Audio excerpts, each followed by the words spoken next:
අතනින් වෙන්නේ කටුගස්තොට නගරය.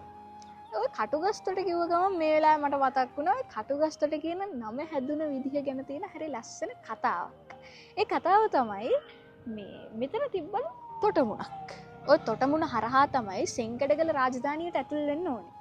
ඔය විවිධ කාලවල සෙන්කඩගල රාජධානියට විවිධ විදිහ ආක්‍රමණ එල්ල වෙනවානේ. ඔය තොටමුණ හරහාත් ඒ ආක්‍රමණ එල්ල වෙලා තියෙනවා කියලා ජනප්‍රවාදයේ සඳහන් වෙනවා. ඉතින් අන්න ඒ නිසාම මේ සෙන්කඩගල පුරවරේ සෙන්කඩගල රාජධානිය හිටපු අපේ සේනාව කඩු අරගෙන එතන දිවාරා නැතුව ආරක්ෂා කරා. අන්න ඕක දෙකම මිනිස්සු කියන්න පටන් ගත්තා කඩුගත් තොට කියලා. ඔය කඩුගත් තොට කටවහරෙන් එද්දි කටුගස්තොට වුණා කියලා නමක් තියෙනවා.